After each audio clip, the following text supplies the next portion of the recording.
Keshi, Kotonawadaki. Good morning. My name is Carlton Baukati. I'm a elected representative of the Zuni tribe. I am a councilman, and I speak on behalf of the Pueblo of Zuni, and also speak with the support of the Pueblos of New Mexico.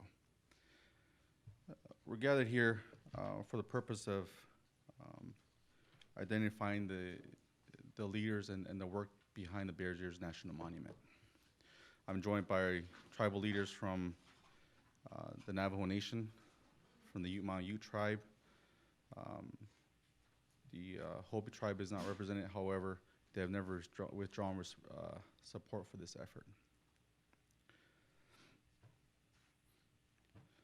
The Bears Ears Tribal Coalition was formed on the idea that we could help manage ancestral lands. These ancestral lands are currently under federal control, and the Bears Ears National Monument designation changed a little bit of that in order to protect the resources that we believe are important to each of the tribes. Based on the proclamation for the Bears Ears National Monument, the Bears Ears Commission was formed. We've renamed it the Bears Ears Tribal Commission. And again, these are representatives identified by tribal governments. The Pueblo Zuni identified me as a commissioner, so I currently serve as a co-chair for both the Bears Ears Tribal Coalition and for the Bears Ears Tribal Commission. In that role, I believe it is our duty to protect the traditional cultural knowledge that exists on Bears Ears National Monument. The reason why Bears Ears region is important to the Zuni people is because we have ancestral ties there. It is our belief that by reconnecting to our past, reconnecting with our language, to these areas of cultural importance, that we bring balance to the world. Our prayers that we say in Zuni and the songs that we practice in the traditional practices isn't just for the Zuni people, it's for the betterment of the entire world and for humanity. And that is the reason why we believe that this coalition, the commission, and the proclamation itself is designed to allow us to do that. What we have with the commission is an evolution of what we believe is essential for tribal governments to be able to interact with the federal government and to be able to manage lands within ancestral areas of tribes. Again, because we believe that we can help understand the cultural importance and at the same time tie in that government consultation. And as such, reading some of the media regarding tribal support for the Bears Ears National Monument and the Bears Ears Tribal Commission, each individual member of each tribe is free to express their opinion. And sometimes those opinions are contrary to what the stance or the position of the tribal government is. But until that tribal government rescinds its resolution or rescinds its support in writing with official correspondence from the tribal government, then the individual tribal member's opinion does not reflect that view. So it's essential when we're speaking about tribal members, every tribal member experiences the same rights as any American citizen. They're free to express their opinions, but again, their opinions do not reflect the positions of the tribal governments. So in that, we are still fully committed to carrying out the intent of the proclamation of Bears Ears National Monument. Because again, we believe that this is the evolution of government-to-government consultation, collaboration. That's what we're here for. We met with the Bureau of Land Management Utah field offices, such as Monticello, but also at the state level. We've also met with the U.S. Forest Service, again, to put forth and educate what we believe is essential is, again, the tying of cultural history to land management. In order for that to happen, you need tribal viewpoints. And we've been doing that. We've been discussing. We've been finding a common language that we can all agree upon. But again, what binds us together is the proclamation for the Bears Ears National Monument. And until that's rescinded or otherwise adjusted, we'll continue to work in that progress, because relationships is essential to making this work. And as coalitions, individual tribes, we have reached out to the Secretary of Interior, Mr. Zinke, in order to meet not only with the federal agencies at the ground level, but with the coalition and the commission, in order to, again, share our vision to the incoming secretary of what the intent behind Bears Ears was. We're reached out as individual tribes, and we have not received a response. That does not mean that we will not work that we will not continue to work, and we will not open to a meeting with Secretary Zinke. Because again, it's essential if we want to make this work. And that's the reason why we're here. We need to make this work, because this is the future for our people. Thank you. And I'd like to transition to Speaker Lorenzo Bates of the Navajo Nation.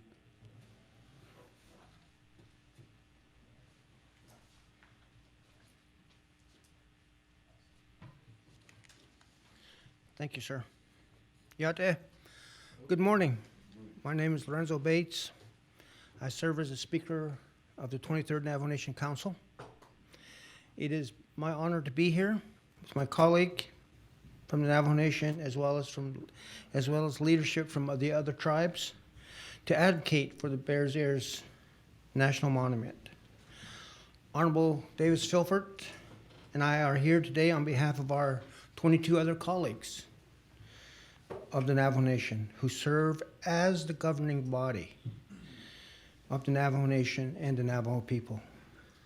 Honorable Filfert represents 5 Navajo chapters within the state of Utah and currently serves as the Navajo Nation's representative on the Bears Ears Tribal Coalition Commission. We are here to express that on 2 occasions our colleagues unanimously voted in support of Bears Ears. Let it be known also that the Navajo Nation Council, our nation, has a clear position on Bears Ears National Monument. As indicated, there is unanimous support. But by cherry picking a few Navajo people from San Juan County, you are undermining the position of the Navajo Nation tribal government. In March of 2015, members of the Navajo Nation Council again voted unanimously to pass a resolution supporting the designation of Bears Ears as a national monument in accordance with the Antiquities Act of 1906. And I have that resolution here. In recent months, as we begin to learn more and more of the growing opposition to the national monument, my colleagues again took another strong position, voting unanimously again to pass another resolution that opposes any attempt to reverse the Bears Ears National Monument designation. And again, I have that legislation. This is not just one tribe that supports the Bears Ears. It is a coalition of 5 tribes that have come together to protect our homelands.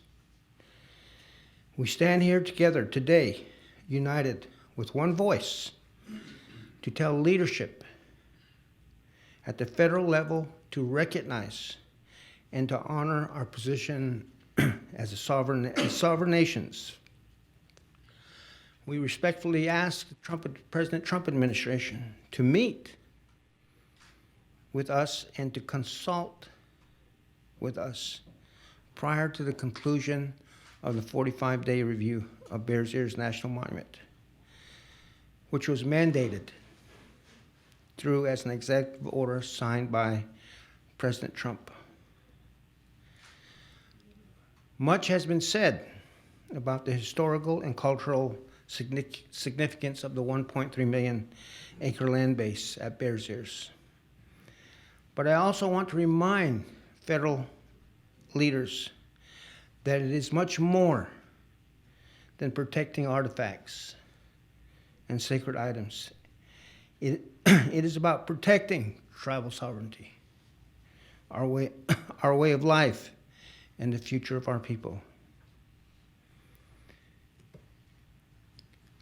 We respectfully request Secretary Zinke and President Trump's administration to meet with us nation to nation and to uphold the designation of the Bears Ears National Monument.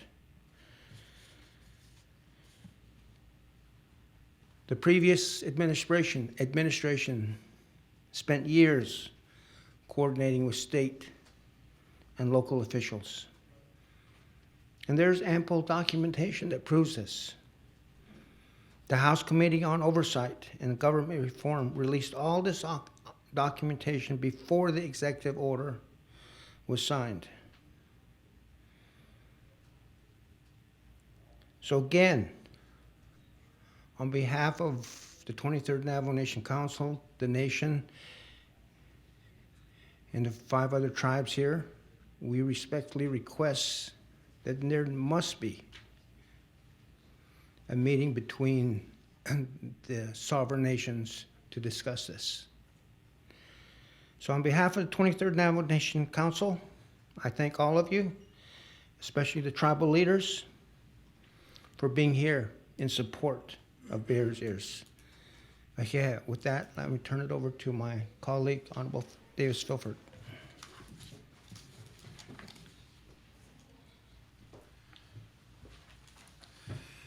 Thank you, Speaker, and thank you, other tribal leaders that are here. Everybody that's here, good morning.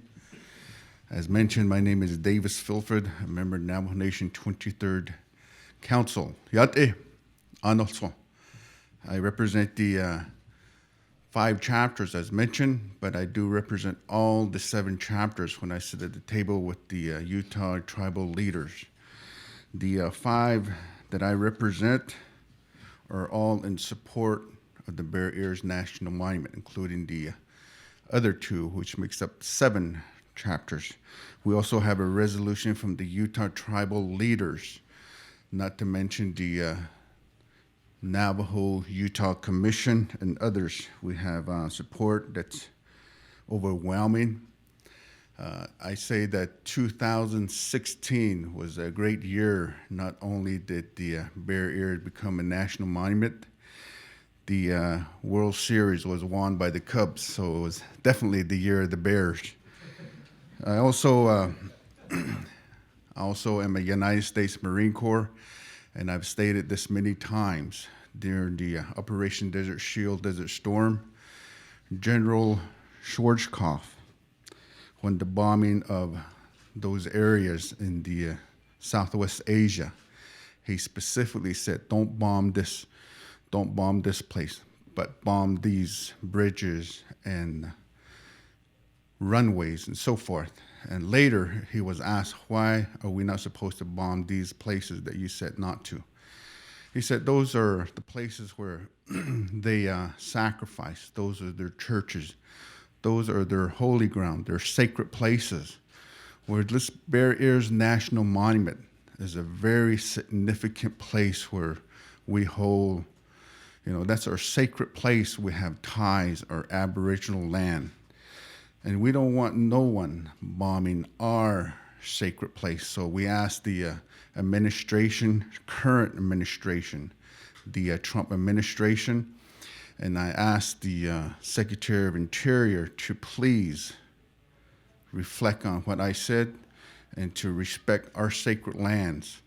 I also wanted to say that to Secretary Zinke, he is the Secretary of Interior for all the Native American tribe across the nation.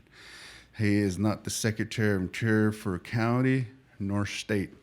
I don't know why he met with the Utah delegation before meeting with any tribal members. So we asked him, and I think I pled so many times in the social media and not even once have I heard from him that he's going to meet with us. So we ask that we be heard. We want to be listened to.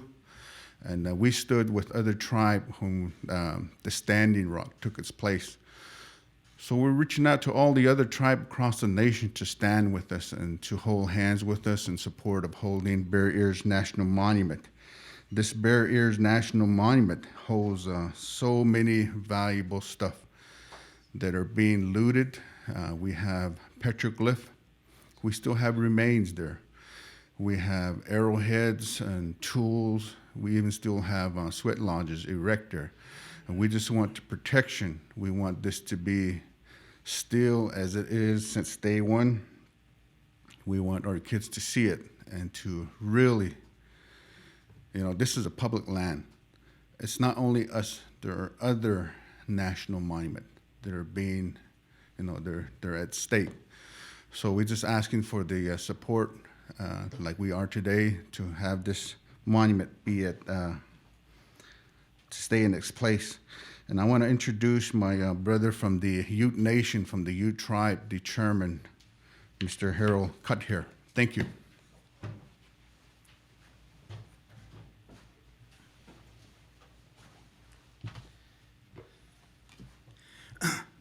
Good morning. Thank you for your participation. My name is Harold Cuthair, the chairman for the Ute Mountain Tribe. On behalf of the Ute Mountain Tribe, I stand here. It's an honor, it's a privilege. As the Ute Mountain Tribe, we're stockholders of the Bears Ears National Monument in southeastern Utah. Also, as a sovereign entity, it must engage prior decision being made effective of the monument. The Ute Mountain Tribe includes land within the state of Utah, Colorado, and New Mexico.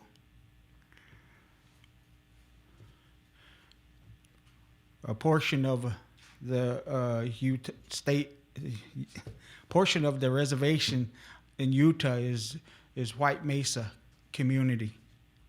Numerous allotments are held in trust with individual tribal members within the boundaries of the Bear Ears National Monument. They remain protected. That's within our the boundaries. That Bears Ears landscape is an ancestral homeland of our people.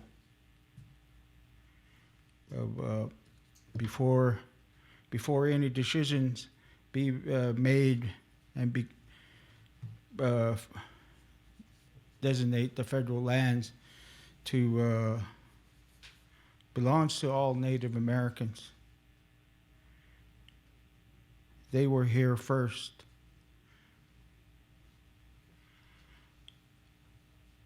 In seasonal homes on the Ute Mountain Tribe and other Native American people. It is it's our sacred place. Our ancestors are rested out there. A place where ceremonies continue to take place. And history is out there.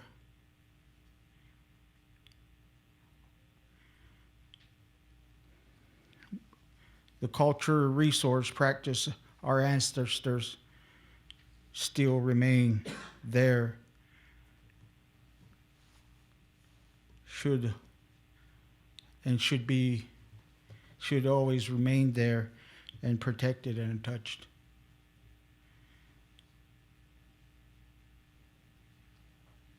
But importantly, as a sovereign tribal government with many important interests, we request before any decision are made that Secretary Interior Ryan Zinke meet with each of the tribes to consider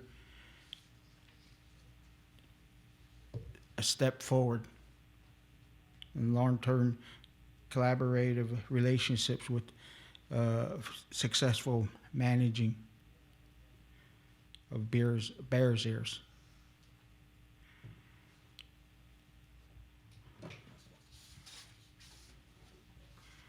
It's bear's ears is that's kuyakat nikav. That's bear's ears. That we stand here and talk on behalf of Bears Ears Monument. We want to protect and preserve Bears Ears Monument, so he'll protect us. Because one of the reason why is that Bears Ears is one of our culture and tradition, a part of our culture and tradition, because we do the bear dance, and we respect the bear, and the bear is a powerful animal, as we all know. But then we gather firewood, hunt, and gather medicine, ceremonial plants that are out there. Thank you. I'd like to call Robert Holden, Deputy Director for National Congress of American Indians.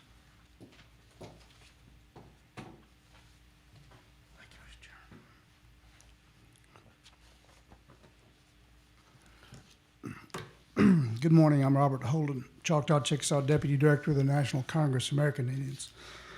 It's an honor to be here with these representatives of Native nations to come before you and talk about the protection of cultural properties, of our heritage, of who we are and what we are.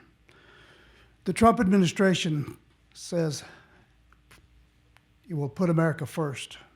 Today, we urge the administration to work with First Americans who have been here since time immemorial.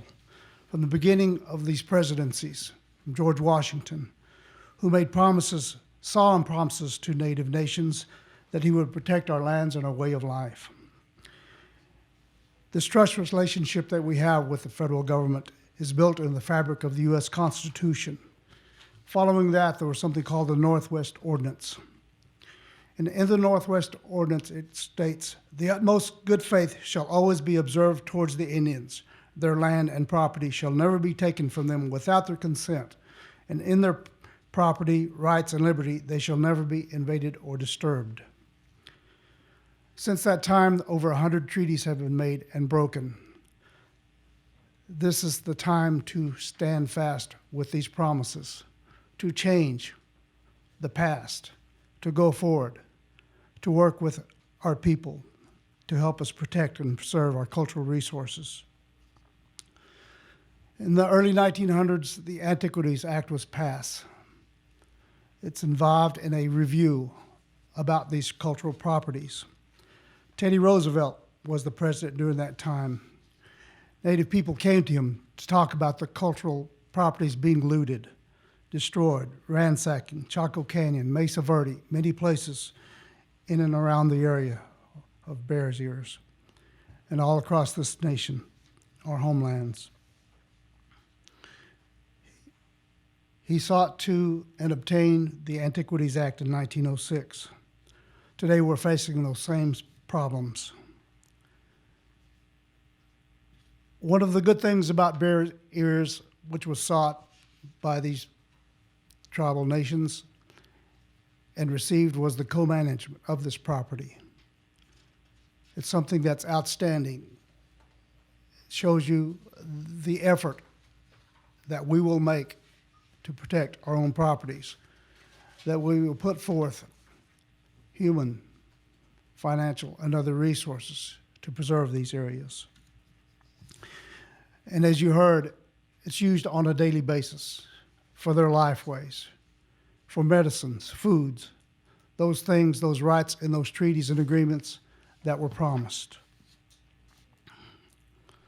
The message is straightforward. We're looking for common ground to help us preserve and protect these areas. The NCAI represents over 200 tribes across the nation. We passed a resolution in 2015 for that co-management of Bears Ears. We stand with any other people who would see their properties invaded, who would see their desecration of their properties. We're asking the American people to do the same. We're asking the Trump administration to stand with us at this time. So please help us. Help these men of honor and be a nation of honor in protecting and preserving our ways of life. Thank you.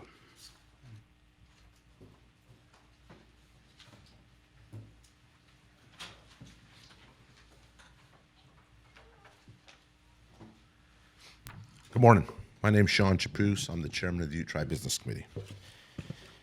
First of all, I'd like to thank you for gathering here and thank the tribal leaders who made this long trip. I think people don't understand, we as tribal leaders, to travel here to Washington, D.C. isn't exactly fun. It's expensive. You know, this has been going on from the beginning of the reservation era to the time when our lands were taken from us. And you got to remember, that's what they were taken. So with that, I'd like to make a statement on behalf of the Ute Tribe Business Committee. The Ute Tribe Business Committee and all of us leaders here are alarmed by President Trump's unilateral action threatening the Bears Ears National Monument. This action is supported by Utah politicians and lobbyists who want to take Indian resources and sacred sites. This action threatens decades of work between the United States, sovereign Indian tribes, and local stakeholders. This action threatens the trust and treaty relationship between the United States and Indian tribes, and it's important that we understand that. As elected leaders, there's a government-to-government requirement. We who sit here as elected leaders are supposed to engage them in a process, and that has yet to happen. And it's important because I've been here in D.C. for this week. I've heard statement after statement from Mr. Zinke. And one of the things that I find alarming is Mr. Zinke recently testified in the Senate Indian Affairs Committee, and he said, sovereignty should mean something, but his actions prove otherwise. We're the sovereigns. We're here now. We know that he's had meetings with Utah County officials, with Utah officials, but right now, in this place, in D.C., you have tribal leaders gathered. It's not like you can't find us. If he wanted to come talk to me, I'm just across the hall. And what's ironic is I saw him yesterday morning, because I'm here for an energy summit. So I'm going to hold him to, I'm not going to request, I'm going to demand that he honor his obligation to us, Indian and tribal leaders. Also, I think, the talking point thing is something our attorneys and we try to give you, but I'm going to talk to you more as a tribal leader in general. What's interesting about this whole situation is, it's ironic, out of all the monuments in North America, we got a problem with this one. Why? Because there's Indians involved. And I find this interesting also. Antiquities. And I made this statement. We're the antiques. We were here first. Most of this culture, most of this history isn't dead. It's still living. And yet, you would think, because we made the offer, we didn't try to manage it for them. We didn't say we wanted to control it for them. We wanted to work with them. But apparently, that's not how it works. If you come to D.C., we got all these museums, right? The Smithsonian, Native Americans. We're right here, every one of us. We're not myths. We're a people with knowledge, with expertise, willing to make America what it was supposed to be. And I also had a conversation with a few of his administration about this. It was ironic. We want to be strong. We want to be independent. And here sits a Native American tribe saying, we're willing to help you become the first Americans, help you become the great America you want to be. But as long as we're left out of the conversation, as long as we're dismissed, I think that is what's frustrating to me. I make statements all the time about this. Fights don't have to be fights, but for some reason, that's what they want. They're forcing me to fight. I don't think a tribal leader here has ill feelings towards them. And then you have people on the other side in that county, San Juan County, making derogatory statements. Us, we're required to hold ourselves to a different standard. That's been the history of tribes. They're allowed to say things, and we're not supposed to say nothing back. Well, guess what? We're going to start saying stuff back. We're tired. You know? And this is going to be the test. And I say this all the time. This is the one moment in the history of this United States where we're going to either succeed together or we're going to fight. And we've been doing it for a long time, and I remind people that. It's not like we're brand new to this. If anything, we're geared to do this because of our history. But with that, you know, I'd like to, if Secretary Zinke's out there listening, it's time for you to step up to the plate. I've heard enough rhetoric. I've heard it yesterday. This open door policy, prove it to me. I'm here in D.C. All of us tribal leaders are here in D.C. The Bears Ears Coalition's here in D.C. If they want to have a communication with us and a discussion, we're right here. And so with that, I thank you for giving me the opportunity to speak to you. And thank you again, tribal leaders. And you guys have a good day.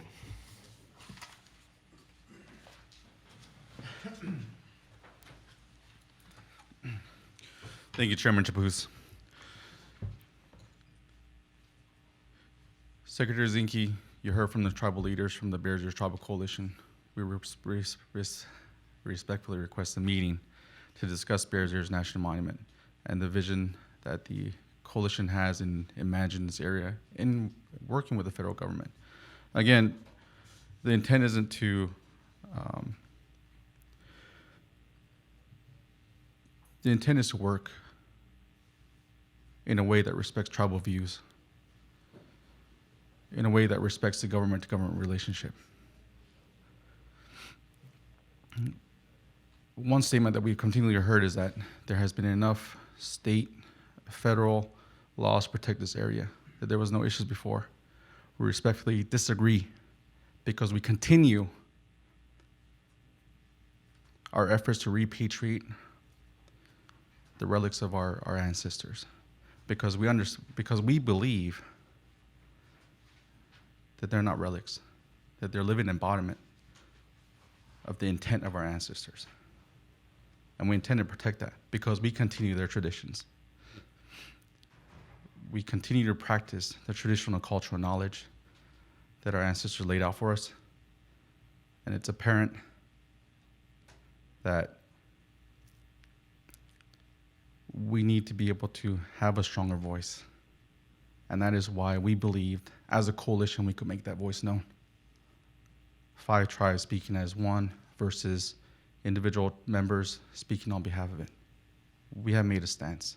We respectfully request that meeting for the exact purpose of discussing Bears Ears National Monument. We'll continue to work with the federal agencies at the ground level in the management of this area, and the intent is to identify the resources available to those federal agencies and have the tribes fill in the gaps where those resources are needed. We can be flexible. We have continued to work, and we will continue to work. But we can't do it if all the players aren't at the table, and we need that. So thank you for the time. I'd like to open up to any questions.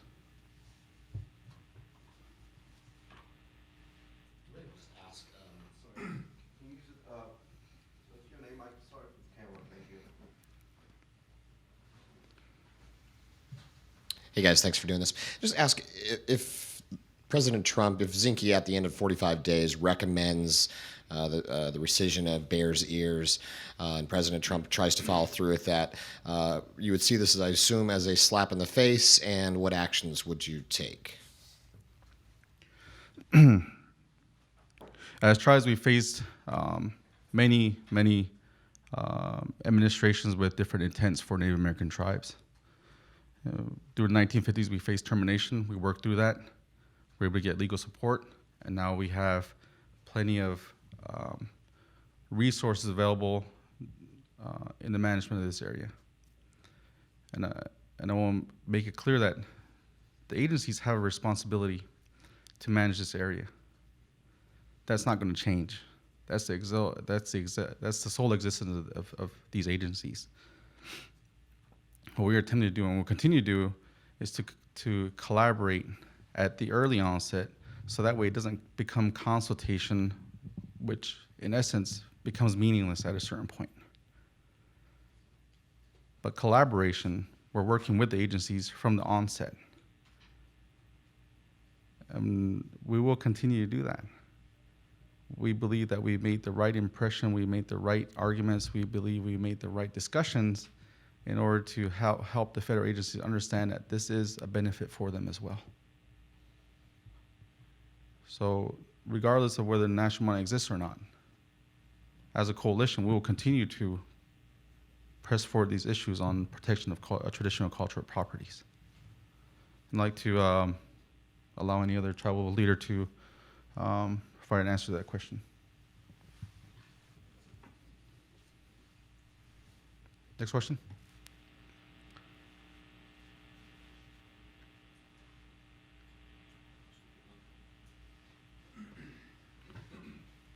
Morning. I'm Stuart Leavenworth. I'm with McClatchy Newspapers here in D.C.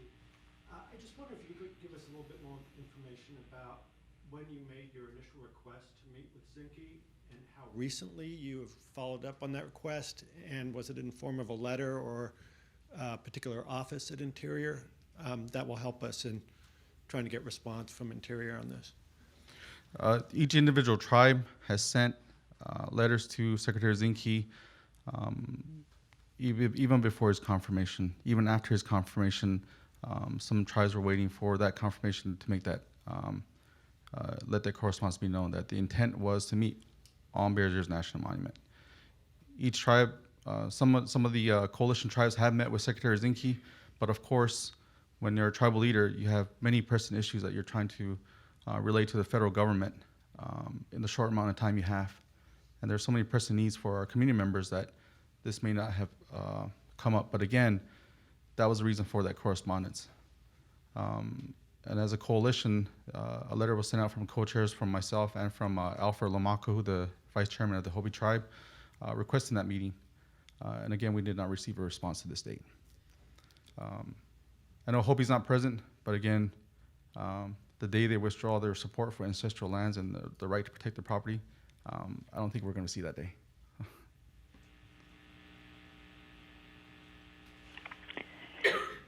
Thank you. We have a question coming from the line of Jennifer Yaknin with E&E News. Please proceed with your question. Hi, thanks for doing the call. Congressman Rob Bishop of Utah said yesterday at a hearing on the Antiquities Act, he complained that, quote, no local tribe in San Juan County has supported the designation for Bears Ears, and I just wondered if you could address that. I'll let Chairman Chapuz answer that.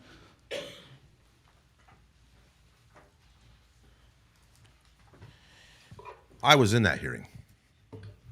Rob Bishop's a good storyteller. I mean, his twist of facts has been part of the dilemma we face as tribes. What Rob Bishop actually said while we sat there was, I have local support from local tribes, yet here I sat and other councilmen of the Ute Indian tribe, and never once did they mention we were there. What he's talking about is he's talked to a select few tribal individuals and basically said because of their dislike for the monument, they represent the nations. And this has always been the argument. The elected leader, and that's what some of us are, we're elected leaders, no different than people in other forms of government. We speak on behalf of nations, speak on behalf of our people. But Congressman Bishop the former school teacher slash great senator, needs to start actually being truthful. A lot of people like to say to the man because he's a powerful person. He sits on the Natural Resource House Committee. He's a senior member. He's got a lot of influence. But for me, if he would be truthful and have the debate with us, and if you come out ahead, that's honorable. But as long as he's going to stretch the truth a little bit, his statements yesterday it was a farce, if you want to know the truth. Like I said, I sat in that with a few of our other council members. Some of the BS I heard in there, made good theater. So.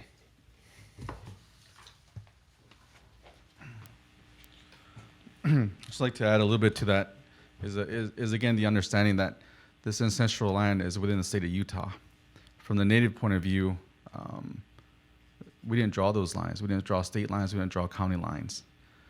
But from the viewpoint, we have ancestral ties there, which makes it difficult when tribes such as the Hopi tribe and the Zuni tribe both claim ancestral ties there. However, we do not have a presence there. We have ancestral ties there, and the practices that we continue to practice are reflective of that environment. So even though the Hopi tribe and the Zuni tribe are not located within the state of Utah, the appeal from the coalition was directly to the president because, again, in this situation, a direct appeal to the Utah state legislators without having tribal interest in that state didn't make sense. So that's the reason why the coalition attempted to work at the grassroots level for the protection of this area, and eventually evolved into government consultation through the Bears Ears Tribal Coalition and the President of the United States. Next question. Renee Dittmer from Indian Country News Media. So I'm assuming that you're all here for the rest of the week, is that correct? No? No. Okay, so my question is long-term and short-term strategies for getting to Secretary Zinke. He's generally been unresponsive, even to the news media, regarding questions that pertain to Indian country. What are you going to do? Are you going to sit in his office? Are you going to bury him in paper? What's the plan? This is the plan. We made our request. It will be either denied or it will be granted. But we still need official correspondence from his office to our individual tribes. And that's the respect that we're talking about from government to government. Any other government requests something, they would get something in response. And If you that's get been no our- response, what then? What's your next step? We'll continue work because that's what the proclamation states. And until that proclamation is rescinded or otherwise affected, then we'll continue to work with the agencies as stated. Assuming that they just step in and take over Bears Ears like they want to or intend to, according to the executive order, then what? When the federal agencies still have a responsibility to manage this area and they have a responsibility to consult, we're just going to take that a step further and continue our efforts to make sure that it's done in a respectful manner and in regards to cultural sensitivity. Thank you. Hello, my name is Shantha Reddy Alonso. I'm the Director of Creation Justice Ministries, and I'm a member of the Next 100 Coalition for Diversity and Inclusion on Public Lands. Thank you to each of you for your leadership for the Bears Ears National Monument. I've heard it said many times that this monument is a step towards healing, and many faith communities have taken interest in the monument because of that, from Jews to Mormons to Baptists to various Protestants, both because they have an experience of being on both the perpetration and the receiving end of historical traumas that they'd like to see healing. Could you speak to some of the narratives of healing that you believe could come out of this monument if it were left to stand, and how powerful that would be for this country? Thank you. The coalition was based on the concept of healing, not only in the traditional cultural sense, meaning access to medicinal plants or access to shrines in a sense spiritual healing, but in the sense that we've identified that this area is of rich cultural importance to every tribe represented here and to many other tribes within the region. based on that idea, we put aside tribal differences in order to make this work. You have to understand that many of the tribes represented here have had long disputes in other arenas, whether it's access to federal funding or making sure that each tribe's viewpoint is represented and respected. But in order to make that work, we had to put aside those differences and work together. And that is what we mean when we say that is a method of healing, and it's a healing process. And we hope to expand that. And again, as we've continued to work with the Forest Service and the Bureau of Land Management, we've expressed these ideas and they have come to respect that. As we move forward, that relationship will only continue to grow in a positive manner. And we believe that type of collaboration, that model that we will implement, that could be the basis for a new method of consultation or collaboration. Our goal is to present a model that can be translated across the United States, either between tribes in regaining traditional cultural identity, or with the states in management of area and providing resources that they are lacking. One example would be, one example we could work that is the idea behind wildland firefighting. We're working on the Zuna Reservation, we're working on hazardous fuel reduction in order to properly manage the forest within our area. We need to extend that type of concept into our neighboring communities because the fire is not going to stop at the reservation line. And in this situation, this method of healing isn't going to stop at this national monument effort. It will continue to grow, and we'll continue to find different ways to collaborate and work together. Because again, fire tribe speaking is a lot more powerful than one trying to stand on their own. Thank you. Our next question coming from the line of Paige Blankenbuehler with High Country News. Please proceed with your question. Hi. Thanks for being here and doing this call. My question is a more pointed one about Ryan Zinke.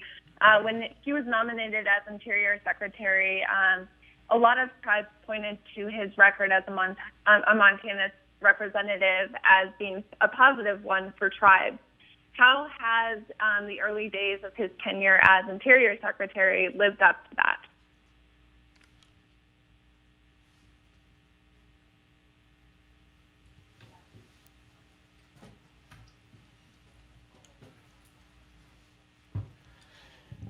I think for some tribes, and I think, we got to understand with him. I mean, he does have a pretty good job. He's got an important role to play,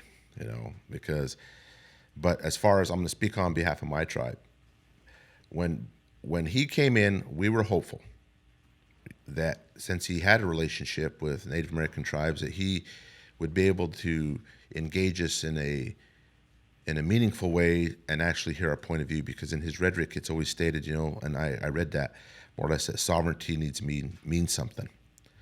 But it was troubling in this instance because the tribes themselves who represent the coalition have not talked to him one bit. And it's been flashed across the newspaper, the county officials, state officials. And what's interesting is the Secretary of Interior has a responsibility, and you can look this up. It's over land, natural resources, Native American tribes, Eskimos, Alaskans. I mean, it's mandated in his job description, and here we sit. So for me, I don't really think he's done me any good. But there again, Carlton tried to express this because, what I think people don't understand is tribes have faced these obstacles from the beginning, right? We got to go back. We got to go back to the beginning. Long before the Mayflower, long before everybody else showed up, right? Indian country was here. We had our differences. We dealt with them. But our civilization, our culture thrived. Then you had different occurrences that happened. once again, our culture survived. You had to take in the land, our culture survived. If anything, what they ought to be concerned about is the fact that we're resilient. You know, I mean, we didn't exactly go away the last time, and I don't think we're going away this time.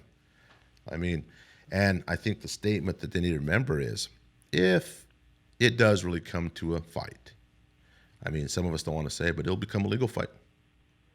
We don't get to shoot arrows at each other no more, right? And they don't get to shoot bullets at me. The way we're going to fight is this going to go to court.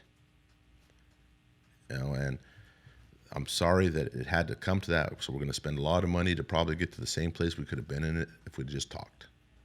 So, but as far as Ryan Zinke, from my standpoint, I'm disappointed the way he's treated me to this stage, but hey, I'm willing to forget if he talks to me now, because it is critical. This is a critical time at the stage that we're at, where a lot of this can be avoided, a lot of this can be dealt with, to where we can all walk away feeling good that we've done something.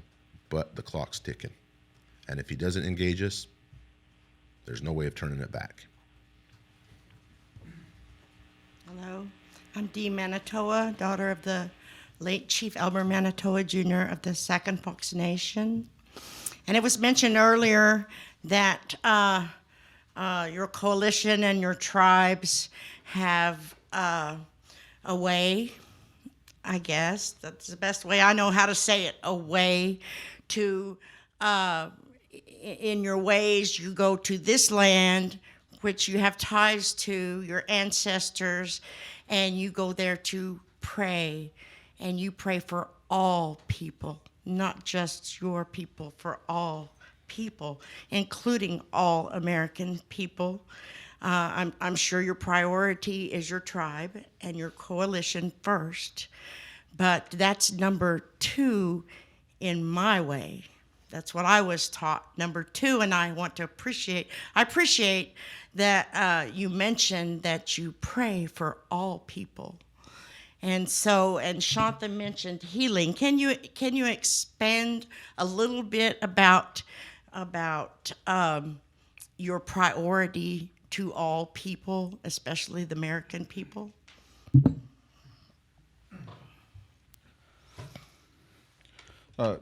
Priority as regards to what exactly? I'm sorry.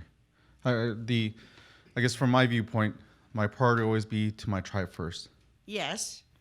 And in essence, I guess even goes more to that. My personally, from my viewpoint, my initial loyalty is to my family, to my parents, my grandparents, my wife, my children. And in order for them to have a better life, we need to, as a tribal leader, my part is to get them that life. And how do I do that? By making sure that our tribe moves forward and having access to certain services.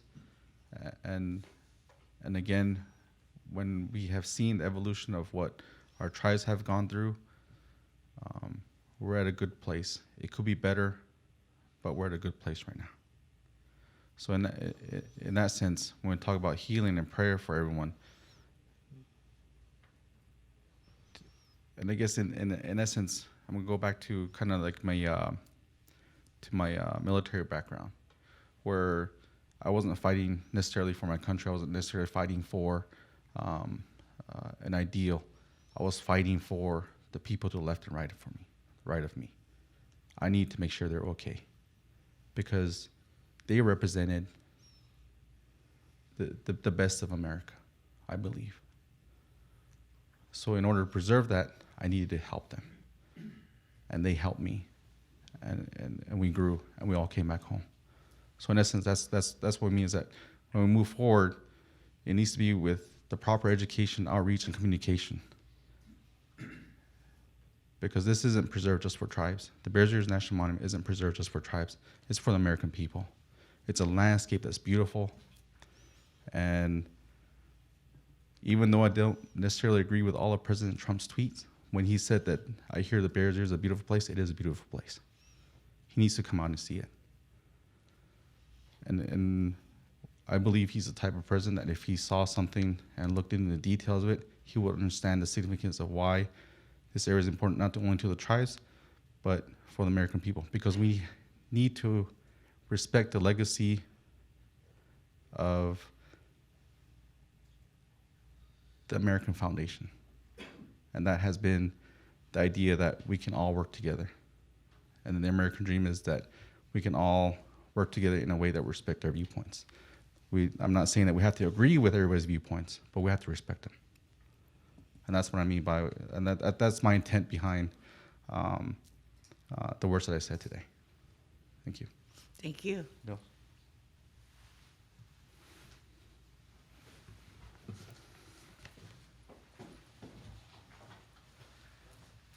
Again, thank you. Just to reiterate and to answer your question, I think the very first question was, what are we going to do if the decisions were not in our favor? And we intend to litigate this to the fullest. I think many of the tribe and a lot of the organizations are ready. I know that there are lengths that we can take. And litigation, we don't want to go down that route, but we intend to, and I think that's the stance that we're going to have to take. There was another question pertaining to healing. I'm a veteran myself, and I was a commander for my veterans organization.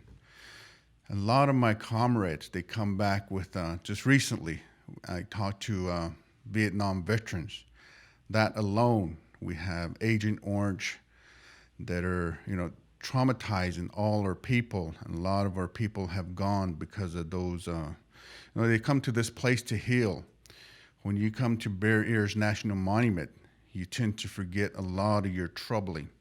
That in itself will take you away from everything, and you'll escape life itself. Everything, being here in D.C., life is just so fast. If you was to go to D.C., you forget about time. You come back down with a whole different, breathing the air, walking on that earth that we have. That's healing in itself. We have so many significant value. We call them herbs. We have so many places. There's a lot of places that you can go. We want all those not to be disturbed. We want that to be protected. I think those are the two main questions that were asked here. I just wanted to also answer those two questions. So again, thank you. Thank you.